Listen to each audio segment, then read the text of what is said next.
नमस्कार दोस्तों, मैं ब्रजेश कुमार एक बार फिर से ऑनलाइन स्टडी गंगा चैनल में आपका स्वागत करता हूं।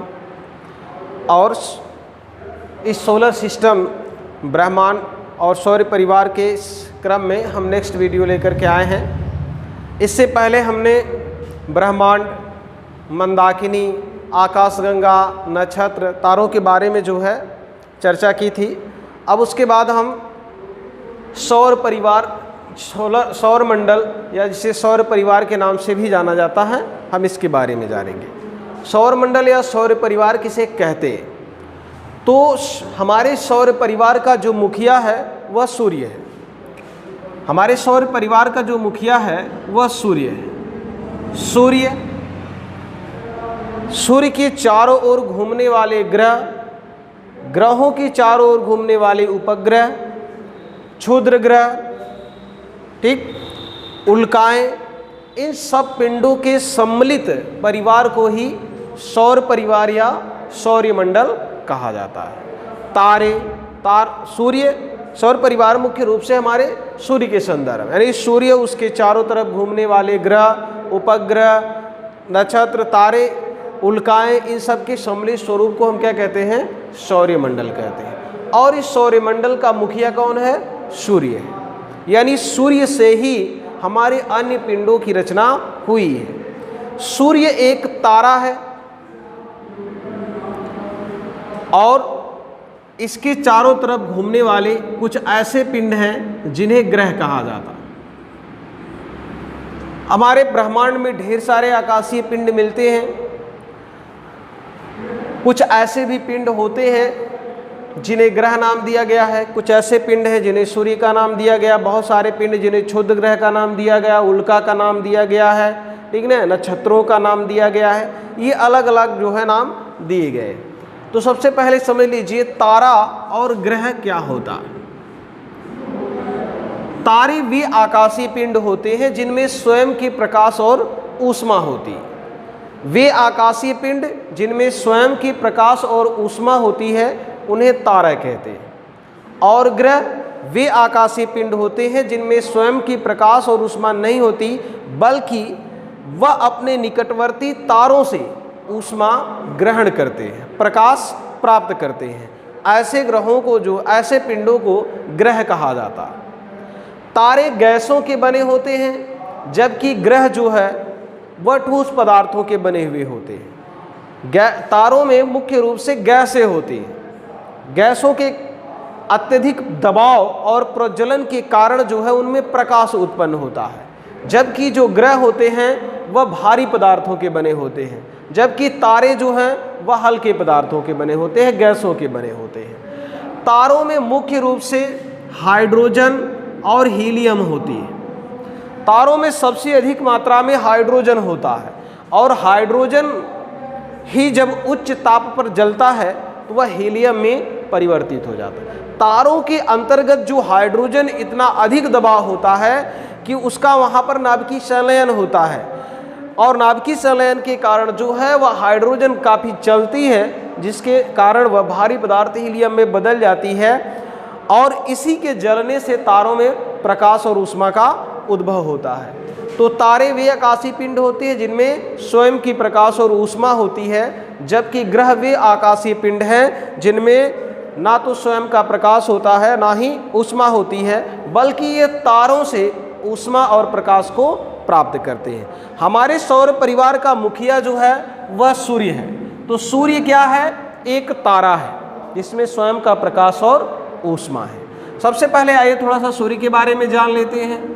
तो सूर्य जो है हमारी मंदाकिनी आकाशगंगा का एक भाग है, जो इसके मध्यवर्ती भाग में पाया जाता है। हमारी मंदाकिनी आकाशगंगा के मध्यवर्ती घूर्णनशील भुजा में जो है सूर्य की स्थिति पाई जाती है।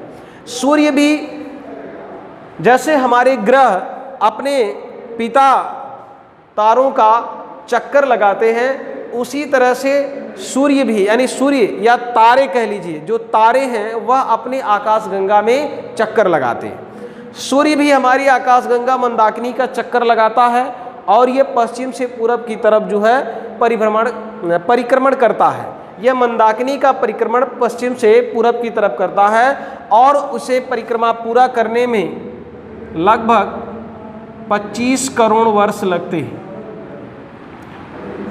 जैसे हमारी पृथ्वी सूर्य का चक्कर 365 दिनों में पूरा करती है, उसी तरह से सूर्य जो है अपने मंदाकिनी यानी आकाशगंगा का चक्कर पश्चिम से पूरब की तरफ लगाता है और ये लगभग 25 करोड़ वर्षों में चक्कर को पूरा करता है। देखिए, सूर्य के धरातल से बाहर की तरफ, सूर्य से धरातल से बाहर की तरफ जो है इसे 3 भागों में जो है बांटा जाता है। सबसे पहला भाग जो होता है उसे प्रकाश मंडल कहते हैं। इसे जो है प्रकाश मंडल या फोटोस्फीयर कहा जाता है। प्रकाश मंडल या फोटोस्फीयर कहते हैं। प्रकाश मंडल या फोटोस्फीयर यह सूर्य का धरातल होता है। सूर्य का धरातल होता है। सूर्य के धरातल को ही फोटोस्फीयर या प्रकाश मंडल कहते हैं। इस प्रकाश मंडल की जो सतह का तापमान होता है वह 6000 डिग्री सेंटीग्रेड होता है। ठीक है, सतह का तापमान, इसके केंद्र का तापमान नहीं, इसके सतह का जो तापमान होता है वह 6000 डिग्री सेंटीग्रेड, धरातल यानी सतह जो उसका बाहरी भाग जो सतह होती है उसका तापमान 6000 डिग्री सेंटीग्रेड होता है और इसे हम क्या कहते हैं, प्रकाश मंडल कहते हैं। इसी प्रकाश मंडल यानी इसी धरातल की सतह पर सूर्य में काले काले धब्बे पाए जाते हैं। इन काले काले धब्बों को सौर कलंक कहा जाता है। सौर कलंक कहा जाता है। कहीं कहीं देखिए शब्द लिखा रहेगा सौर्य, लिख देते हैं लोग कभी कभी सौर्य सौर्य, तो शब्दों में कंफ्यूजन नहीं होगा, दोनों चीजें एक ही है। ठीक ना। तो सूर्य की धरातल यानी इस फोटोस्फीयर पर, इस सतह पर काले काले धब्बे पाए जाते हैं। ये सूर्य की धरातल के वे अंधेरे भाग हैं जिनका तापमान इस सतह की तापमान से कम होता है। इन्हें ही हम कहते हैं सौर्य कलन।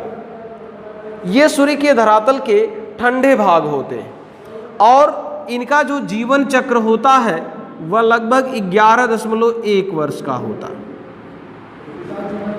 सौर कलंकों का जो जीवन होता है वह लगभग 11.1 वर्षों का होता है। तो इतना समझ गए। यानी पूछा जाए कि सूर्य के धरातल पर जो काले धब्बे पाए जाते हैं उन्हें क्या कहा जाता है, तो सूर्य के धरातल पर जो काले धब्बे पाए जाते हैं उन्हें सौर्य कलंक कहते हैं। सौर्य कलंक का समय कितना होता है, तो लगभग 11.1 वर्ष का होता है। सूर्य का कभी कभी इस तरह से भी प्रश्न पूछा जाता है, सूर्य का वह भाग जो हमें आंखों से दिखाई देता है उसे क्या कहते हैं, तो सूर्य का वही भाग जो हमें आंखों से दिखाई देता है उसे प्रकाश मंडल या फोटोस्फीयर के नाम से जानते हैं। प्रकाश मंडल पर ही रंगों का अवशोषण होता है। ठीक ना, यहीं पर रंगों का भी अवशोषण होता है और जिन रंगों का यह अवशोषण करता है वहाँ पर काली रेखाएं दिखाई देती हैं। यह फिजिक्स में पढ़ाया जाता है।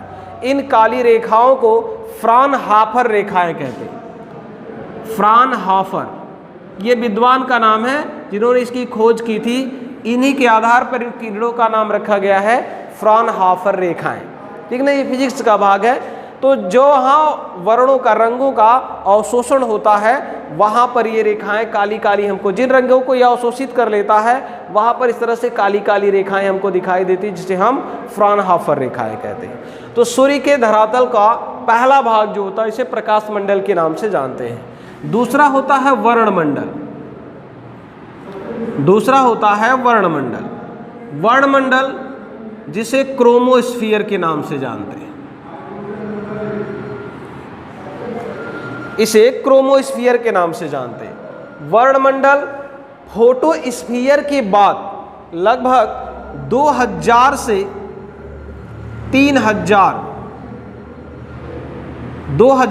3000 किलोमीटर के क्षेत्र में यानी इतनी मोटाई में वर्णमंडल का विस्तार पाया जाता है।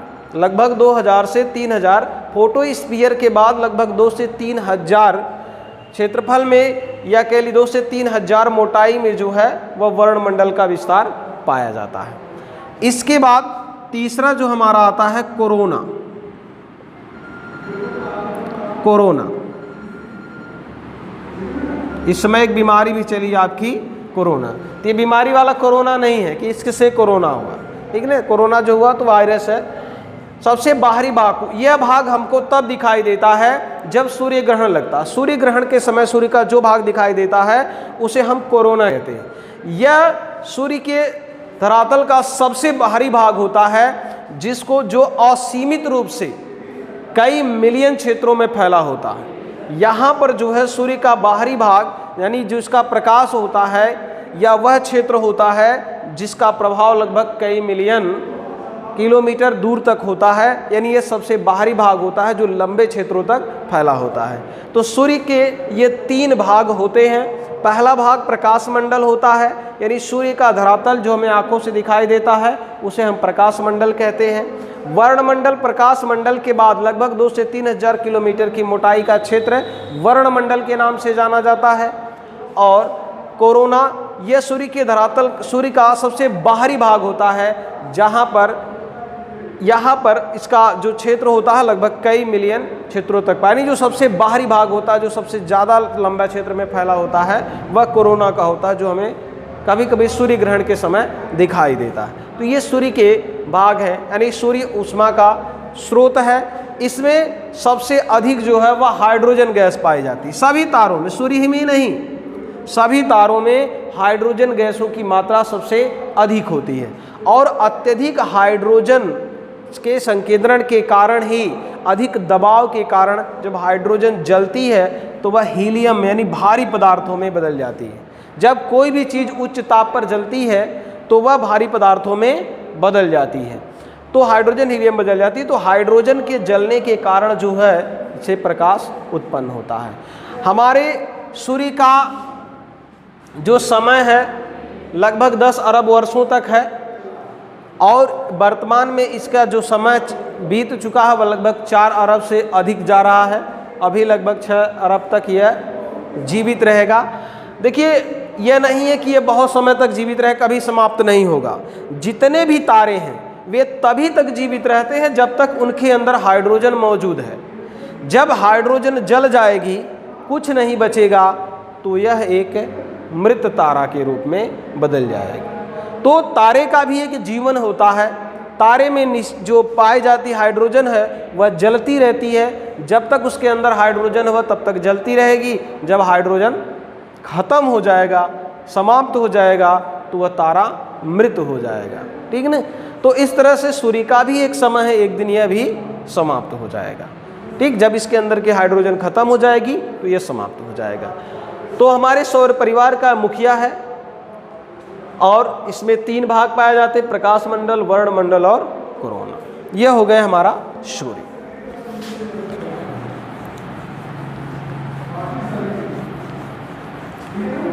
इसके बाद हम आते हैं ग्रहों।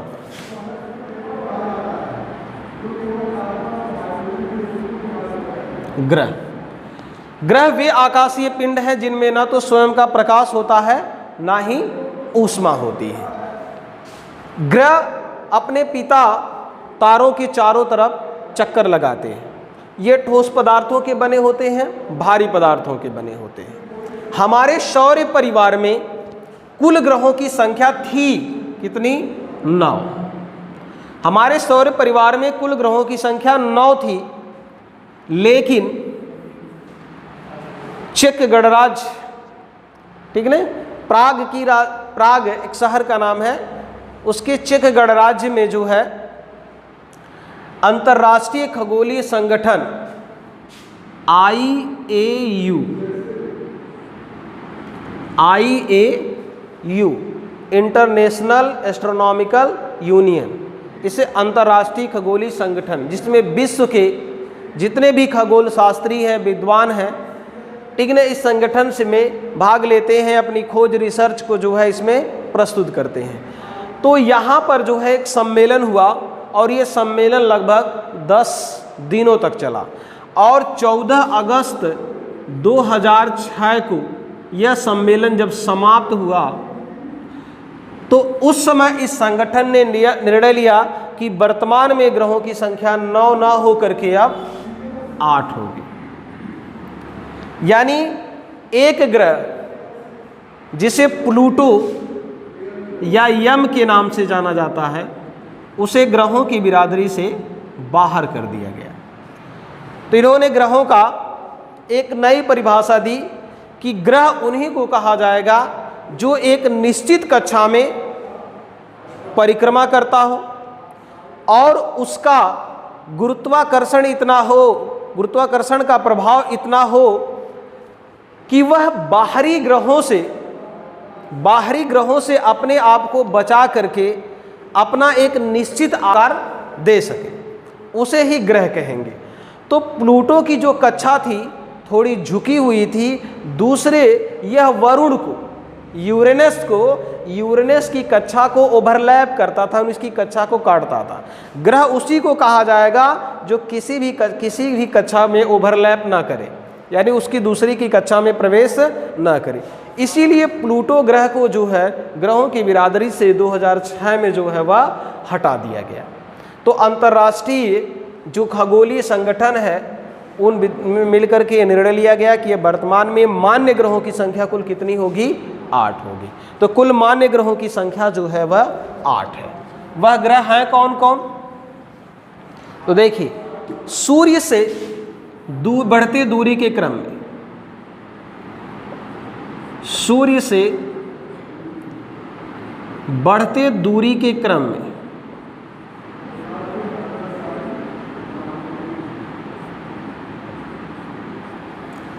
यह हमारा सूर्य है।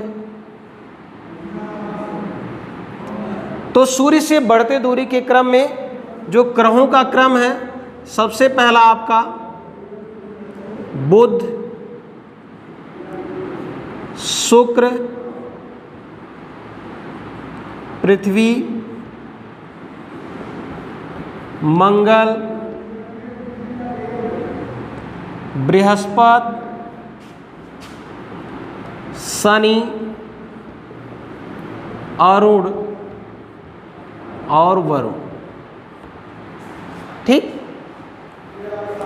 बुध, शुक्र, पृथ्वी, मंगल, बृहस्पति, शनि, अरुण और वरुण। ठीक, तो यह सूर्य से दूरी के क्रम में है, यानी सूर्य से दूरी के क्रम में, बढ़ते हुए क्रम में ग्रहों का यह क्रम है। सबसे नंबर 1 पर बुध है, दूसरे नंबर पर शुक्र है, तीसरे नंबर पर पृथ्वी है, चौथे नंबर पर मंगल है और 5वें नंबर पर बृहस्पति, 6वें पर शनि, 7वें पर अरुण, 8वें पर वरुण पाया जाता है। परीक्षा में पूछता है कि पृथ्वी सूर्य से दूरी के क्रम में किस नंबर पर है। किसी भी ग्रह के बारे में पूछ सकता है। बृहस्पति किस नंबर पर पड़ता है, बुध किस नंबर पर पड़ता है, या अरुण या वरुण किस नंबर पर पड़ता है। ठीक, तो सूर्य से बढ़ते दूरी के क्रम में जो है इनका आकार इसी तरह से होता है। देखिए, बुध, शुक्र, पृथ्वी और मंगल, इन 4 ग्रहों को आंतरिक ग्रह कहते हैं।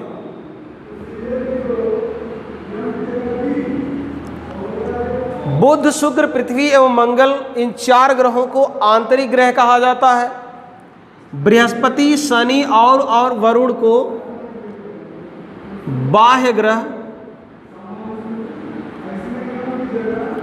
या बृहद ग्रह कहते हैं। वैसे बड़े हैं भी ये चारों क्रमशः इसी तरह से आकार में भी बड़े। सबसे बड़ा बृहस्पति, फिर शनि, अरुण और वरुण है, उसके बाद इनका नंबर आता है। तो बुध, शुक्र, पृथ्वी एवं मंगल ये आंतरिक ग्रह है। परीक्षा में पूछता है कि आंतरिक ग्रह, पूछेगा निम्न में से कौन सा आंतरिक ग्रह नहीं है। ठीक, तो 3 का नाम दे देगा, बुध दे दिया, पृथ्वी दे दिया, मंगल दे दिया, ये तीनों है, इसमें से किसी का एक नाम दे दिया तो वह नहीं होगा। यानी पूछ देगा कि निम्न में से कौन सा बाह्य ग्रह नहीं है। बाह्य, देखिए प्रश्न पढ़ते वक्त इस बात का ध्यान देना चाहिए। कभी कभी आप जल्दबाजी में पढ़ जाते, नहीं ध्यान ही नहीं देते, तो पूछ दे कौन सा बाह्य ग्रह है, कौन सा आंतरिक ग्रह है। पहले प्रश्न को ध्यान से पढ़ना चाहिए कि पूछ क्या रहा है। पूछ दिया कि कौन सा बाह्य ग्रह नहीं है, तो इसमें से 3 ग्रह दे देगा और एक आंतरिक ग्रह का नाम दे देगा, तो आप बताएं कि यह आंतरिक ग्रह नहीं है। या पूछ दिया निम्न में से कौन सा आंतरिक ग्रह नहीं है, तो आंतरिक ग्रह नहीं है, तो इसमें से 3 का नाम दे देगा, एक नाम इसमें से देगा। ये तो इस तरह से हो गया। इस तरह से पूछेगा निम्न में से कौन सा बाह्य ग्रह है, इस तरह से भी पूछ सकता है। तो 3 नाम इसमें से दे देगा, 1 नाम इसमें से उठा करके दे देगा। निम्न में से कौन सा बाह्य ग्रह है, तो इसमें से 3 नाम दे देगा, 1 नाम इसमें से 3 नाम दे देगा, 1 नाम, ऐसे घुमा करके वो आपसे प्रश्न पूछ सकता है। तो प्रश्न किसी भी तरह से घुमा करके पूछे, आपको ये सीरियल क्रम अगर याद है तो आप आसानी से लगा लेंगे। पहले 4 आंतरिक ग्रह और बाद के 4 बाह्य ग्रह होते हैं। यह सूर्य से दूरी के क्रम में ग्रहों का आकार है। अब देखिए आकार के अनुसार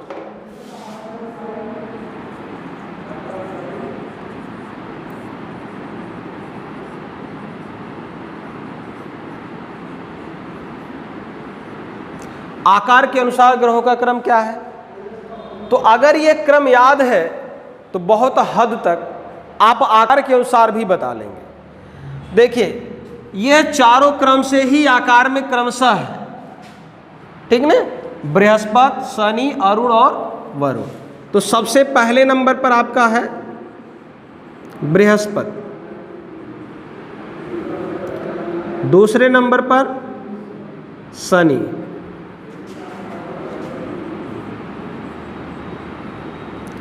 तीसरे नंबर पर अरुण, चौथे नंबर पर वरुण, 5वें नंबर पर हमारी पृथ्वी आती है, 6ठे नंबर पर शुक्र ग्रह आता है, 7वें नंबर पर मंगल आता और 8वें नंबर पर बुध आता। याद हो जाएगा, अभी बता देंगे इसमें तो वह आपको और आसानी हो जाएगी। तो इस तरह से आपको अगर आकार के अनुसार पूछा जाए तो सबसे बड़ा ग्रह जो हमारा वह है बृहस्पति और सबसे छोटा ग्रह बुध है। इस तरह से भी पूछा जाता है कि सूर्य के सबसे नज़दीक कौन सा ग्रह है, तो सूर्य के सबसे नज़दीक कौन सा ग्रह है, बुध है। कभी कभी पूछता है पृथ्वी के सबसे नज़दीक कौन सा ग्रह है, तो वह हमारा शुक्र है, ठीक ना। पृथ्वी और मंगल के बीच में कुछ छोटे छोटे पिंड पाए जाते हैं। पृथ्वी और मंगल ग्रह के बीच में कुछ छोटे छोटे पिंड पाए जाते हैं। उन पिंडों को जो है क्षुद्र ग्रह का नाम दिया जाता है। यह सवाल भी परीक्षा में कई बार पूछा है और पूछता है कि क्षुद्र ग्रह किन 2 ग्रहों के बीच में पाए जाते हैं। क्षुद्र ग्रह किन 2 ग्रहों के बीच में, तो पृथ्वी और मंगल के बीच में पाए जाते हैं। तो यह हमारा हो गया सूर्य से बढ़ती हुई दूरी के क्रम में सूर्य के सबसे नज़दीक का ग्रह जो है वह बुध है। सूर्य से सबसे दूर का ग्रह जो है वह वरुण है, ठीक ना। सूर्य से सबसे दूर का ग्रह जो है वह वरुण है। पृथ्वी के सबसे नज़दीक का ग्रह कौन है, वह शुक्र है। सूर्य से चौथे नंबर पर कौन सा ग्रह है, मंगल है। पृथ्वी और बृहस्पति के बीच में कौन सा पड़ता है, मंगल पड़ता है। इस तरह से पूछा जा सकता है बृहस्पति और अरुण के बीच में कौन सा ग्रह पाया जाता है, तो शनि ग्रह पाया जाता है, ठीक ना। या इस तरह से पूछ ले शुक्र और शनि के बीच में कितने ग्रह हैं, तो कुल ग्रहों की संख्या कितनी है, 3 ग्रह है, पृथ्वी, मंगल और बृहस्पति है। पूछ ले बृहस्पति और वरुण के बीच में कितने ग्रह हैं, शनि और अरुण है। इस तरह से क्वेश्चन बना सकते हैं। तो इस तरह से क्वेश्चन वह बना सकते हैं कि किसी भी तरह से बना लें कि इनके बीच में कितने ग्रह हैं, यहाँ से यहाँ तक कितने ग्रहों की संख्या है, इनके बीच में कौन सा ग्रह नहीं है। इस तरह से क्वेश्चन बन सकता है। पूछ ले पृथ्वी और अरुण के बीच में कौन सा ग्रह नहीं है, इसमें से 3 ग्रहों का नाम देगा, एक इधर से उठा करके देगा। तो यह क्रम जो है आपको याद होना चाहिए, यानी बुध, शुक्र, पृथ्वी, मंगल, बृहस्पति, शनि, अरुण और वरुण, यह आपको याद होना चाहिए। यह क्रमशः है। इसके बाद यह आकार के अनुसार ग्रहों का क्रम है। तो आकार के अनुसार बृहस्पति, शनि, अरुण, वरुण, पृथ्वी, शुक्र और मंगल और बुध है। बुध 7वें नंबर पर है और मंगल 7वें नंबर पर और बुध 8वें नंबर। यानी आकार के अनुसार सबसे बड़ा ग्रह हमारा कौन सा है, बृहस्पति है, और सबसे छोटा ग्रह हमारा कौन सा है, बुध है। तो बुध हमारे सौरमंडल में सूर्य के सबसे नज़दीक का ग्रह है। ठीक, ये दो बातें आपकी समझ में आ गई। तो आई होप इसे आप समझ गए होंगे। सौरमंडल, सूर्य, ग्रह, उपग्रह, क्षुद्र ग्रह और उल्का पिंडों और गैसों के सम्मिलित स्वरूप को हम क्या कहते हैं? सौर परिवार या सौरमंडल के नाम से जाना जाता है। सौर परिवार या सौरमंडल का मुखिया कौन है? हमारा सूर्य है। सूर्य एक तारा है, तारों में स्वयं का प्रकाश एवं ऊष्मा होती है। सूर्य भी एक तारा है, सूर्य में भी स्वयं का प्रकाश और ऊष्मा होती है। सूर्य हमारी मंदाकिनी का एक तारा है और यह अपने मंदाकिनी में पश्चिम से पूर्व की तरफ चक्कर लगाता है और ये एक परिक्रमा करने में, पूरा करने में इसे लगभग 25 करोड़ वर्षों का समय लगता है।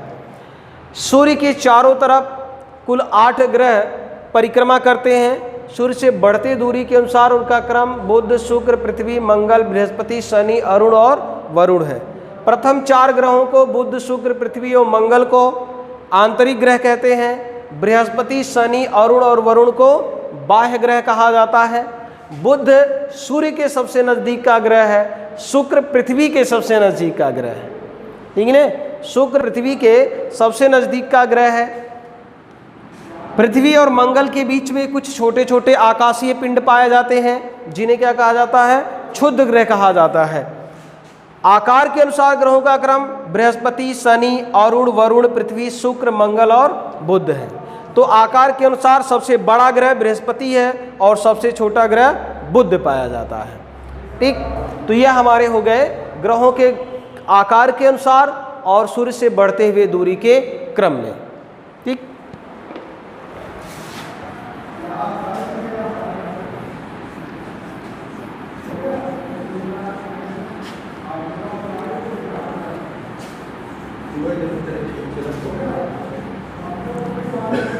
अब आते हैं इन ग्रहों से थोड़ा थोड़ा परिचय कर लेते हैं। सबसे पहला हमारा बुध है, शुक्र, पृथ्वी, मंगल, बृहस्पति, शनि, अरुण और वरुण। बुध ग्रह ये सूर्य के सबसे नज़दीक का ग्रह है और ये सभी ग्रहों में सबसे तेज गति से जो है परिक्रमा करने वाला ग्रह है।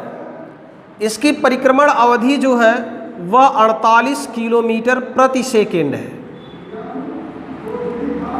बुध जो है सबसे तेज गति से जो है परिक्रमण करने वाला ग्रह है और इसकी गति 48 किलोमीटर प्रति सेकेंड की गति से यह मात्र 88 दिनों में, मात्र 88 दिनों में सूर्य का चक्कर लगा लेता। ठीक है, इसका कोई भी उपग्रह नहीं है। बुध पर किसी भी प्रकार का वायुमंडल नहीं पाया जाता है। यहाँ हाइड्रोजन गैस बहुत क्षीण अवस्था में मिलती है और यह भी वर्ष में 3 बार जो है यह हमको पृथ्वी से दिखाई देता है। इसे भी भोर का तारा या शाम के तारे के नाम से जाना जाता था, लेकिन यह विशेषता शुक्र में है। शुक्र हमें प्रतिदिन दिखाई देता है, लेकिन बुध जो हो वर्ष में मात्र 3 बार दिखाई देता है। तो ये सबसे ज़्यादा गति से परिभ्रमण करने वाला जो है, परिक्रमा करने वाला ग्रह है, सूर्य के सबसे नज़दीक है। इस पर किसी भी प्रकार का वायुमंडल नहीं पाया जाता है। इस पर हाइड्रोजन गैस का मात्र क्षीण अवस्था में हाइड्रोजन गैस मिलती है जो नहीं के बराबर है।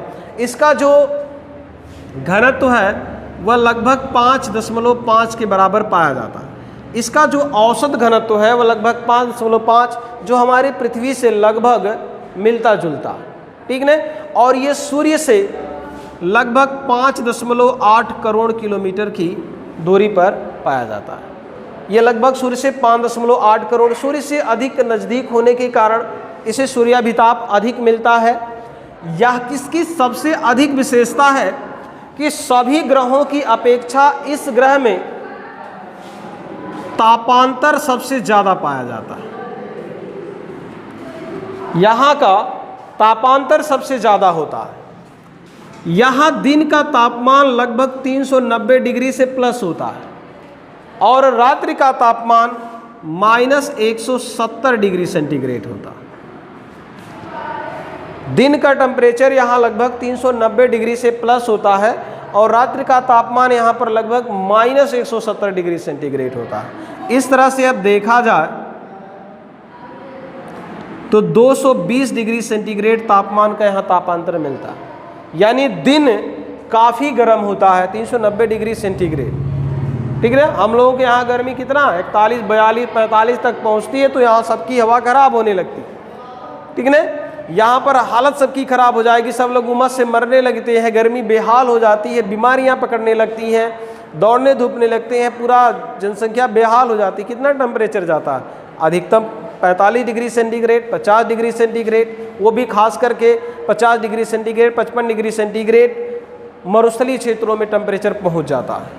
ठीक है, मैदानी क्षेत्रों में लगभग 42-45, तो 42-45 डिग्री सेंटीग्रेड तापमान में भी हम लोग क्या करते हैं, नहीं रह पाते हैं। लेकिन यह देखिए यहाँ पर हाईएस्ट टेम्परेचर 390 डिग्री सेंटीग्रेड का होता है और सबसे लो -170 डिग्री सेंटीग्रेड, यानी जो यहाँ तापांतर है वह सबसे अधिक पाया जाता है। तो सभी ग्रहों में सबसे ज़्यादा तेजी गति से सूर्य की परिक्रमा करने वाला यह ग्रह है, जो मात्र 88 दिनों में 48 किलोमीटर प्रति सेकेंड की गति से परिक्रमा कर लेता है। इसका औसत घनत्व 5.5 है और ये सूर्य से दूरी लगभग इसकी 5.8 करोड़ किलोमीटर पाई जाती है। बुध ग्रह का कोई भी उपग्रह नहीं पाया जाता है और यहाँ पर किसी भी प्रकार का वायुमंडल नहीं है। यह भी सूर्यास्त से पहले और सूर्योदय से पहले, ठीक है, सूर्यास्त से पहले और सूर्योदय से पहले यह दिखाई देता था, लेकिन यह वर्ष में 3 बार ही दिखाई देता है। इसे भी पहले लोग भोर का तारा या सांझ का तारे के नाम से जाने जाते थे। तो यह प्रतिदिन नहीं दिखाई देता। इसके बाद जो है सूर्य से दूरी के क्रम में आता है हमारा दूसरा ग्रह शुक्र।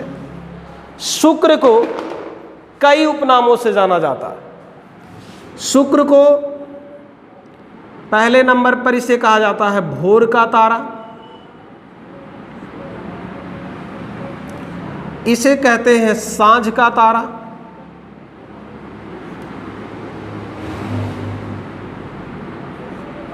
इसे भोर का तारा भी कहा जाता है, इसे सांझ का भी तारा कहा जाता है, इसे पृथ्वी की बहन भी कहते हैं।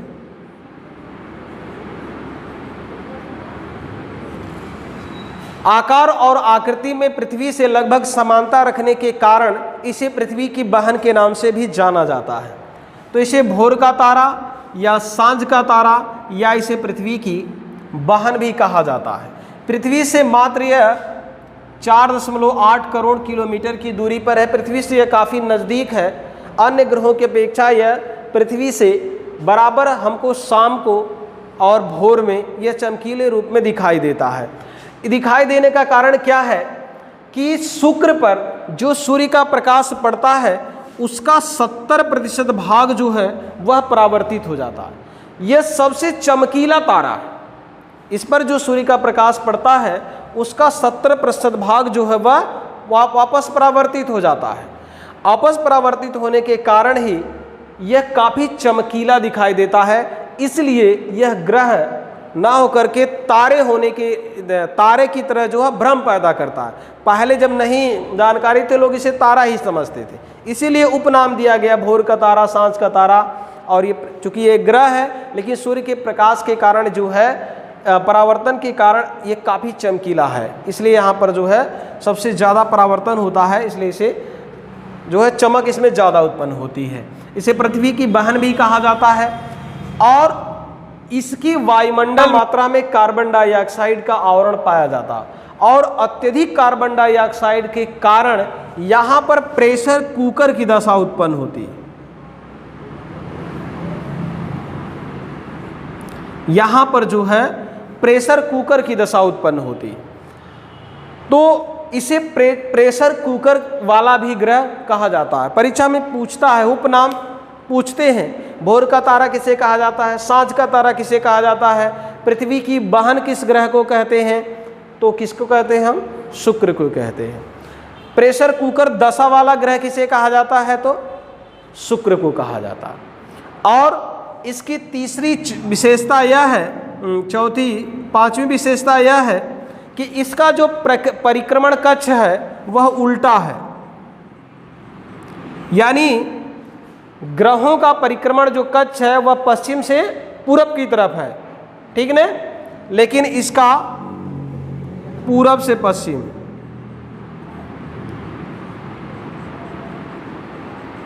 यह उल्टी दिशा में चक्कर लगाता, और ऐसा करने वाले दो ग्रह हैं, एक शुक्र है और दूसरा अरुण। यह अन्य ग्रहों के विपरीत दिशा में चक्कर लगाते हैं। यह भी प्रश्न में आता है, पूछता है कि निम्न में से कौन सा ग्रह अन्य ग्रहों से विपरीत दिशा में चक्कर लगाता है, तो शुक्र का नाम होगा या तो अरुण का नाम। ये दो ही ऐसे ग्रह हैं जो हमारे मूल ग्रहों से, अन्य मूल ग्रहों से विपरीत दिशा में चक्कर लगाते हैं। तो यह उल्टा चक्कर लगाता है, यानी यहाँ पर सूर्योदय पश्चिम में तो सूर्यास्त पूरब में होता है, और अन्य ग्रहों पर सूर्योदय पूरब में तो सूर्यास्त पश्चिम में होता है। तो यह जो है सबसे चमकीला ग्रह है। इसे भोर का तारा, सांझ का तारा, पृथ्वी की बहन या प्रेशर कुकर दशा वाला ग्रह भी कहा जाता है। शुक्र के वायुमंडल में सबसे अधिक मात्रा में कार्बन डाइऑक्साइड पाई जाती है, और अत्यधिक कार्बन डाइऑक्साइड और उच्च तापमान के कारण, अत्यधिक कार्बन डाइऑक्साइड और उच्च तापमान के कारण जो है यहाँ पर प्रेशर कुकर की दशा उत्पन्न होती है। यहाँ पर जो है वह प्रेशर कुकर की दशा होती है। यहाँ के धरातल का तापमान लगभग 478 डिग्री सेंटीग्रेड तक जाता है। यहाँ के धरातल का तापमान लगभग 478 डिग्री सेंटीग्रेड तक जाता है। अत्यधिक कारण कार्बन डाइऑक्साइड के कारण जो है प्रेशर कुकर की दशा उत्पन्न होती है, इसे प्रेशर कुकर वाला ग्रह भी कहते हैं। तीसरा हमारा है पृथ्वी। पृथ्वी जो हमारे वायुमंडल का, हमारे सौर परिवार का अनोखा ग्रह है, इसे कहा जाता है अनोखा ग्रह।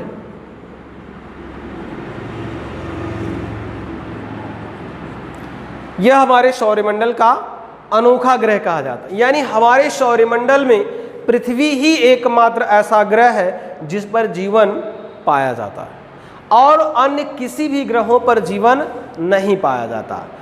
पृथ्वी अंतरिक्ष में देखने पर हमें नीले रंग की दिखाई देती है, इसीलिए इसे नीला ग्रह भी कहते हैं। पृथ्वी अंतरिक्ष से हमें नीले रंग की दिखाई देती है, इसलिए इसे नीला ग्रह भी कहा जाता है। नीला क्यों दिखाई देती है? तो पृथ्वी पर 2/3 जल है, पृथ्वी पर 2/3 जल पाया जाता है। तो 2/3 जल के कारण जब अंतरिक्ष से देखते हैं तो इसका सबसे अधिक भाग जल वाला ही दिखाई देता है, इसीलिए यह नीले रंग की हमको अंतरिक्ष से दिखाई देती है, इसीलिए इसे हम नीला ग्रह कहते हैं। तो पृथ्वी को उपनाम दिया जाता है अनोखा ग्रह और नीला ग्रह दिया जाता। यह जो है पृथ्वी सूर्य के चारों ओर लगभग 365 दिनों में इसका चक्कर लगाती है, और अपने धुरी पर यह लगभग 23.5 डिग्री अक्षांश झुकी हुई है, और अपने अक्ष पर यह 24 घंटे में एक चक्कर लगा लेती है। 24 घंटे, ये 23 घंटे कुछ मिनट हैं, और लगभग 24 घंटा इसे माना जाता है। तो 24 घंटे में ये एक चक्कर लगा लेती है। 365 दिन इसे सूर्य का चक्कर लगाने में लगते हैं। 23.5 डिग्री यह अपने अक्ष पर झुकाव लिए हुए। इसी तरह से बुध भी अपने अक्ष पर 7 डिग्री झुका हुआ है, शुक्र अपने अक्ष पर 3 डिग्री झुका हुआ है, पृथ्वी अपने अक्ष पर 23.5 डिग्री झुकी हुई है, मंगल अपने अक्ष पर जो है 25 डिग्री झुका हुआ है। मंगल और पृथ्वी का झुकाव लगभग समान है, जैसे यह 23.5 डिग्री झुका हुआ है या 25 डिग्री झुका हुआ है। तो इसीलिए यहाँ पर दिन और रात की जो अवधि होती है, जो समय होता है, वह लगभग समान झुकाव के कारण लगभग समान पाया जाता। तो पृथ्वी हमारे इस सौरमंडल का सबसे अनोखा ग्रह है, इसे नीला ग्रह भी कहते हैं। सूर्य का चक्कर यह 365 दिनों में पूरा करती है। अपने धुरी पर यह 24 घंटे में एक चक्कर लगा लेती है। अपने अक्ष पर यह 23.5 अंश झुकी हुई है, और हमारी पृथ्वी ही एक ऐसा ग्रह है जिस पर विभिन्न प्रकार की गैसों का एक संतुलित अनुपात पाया जाता है।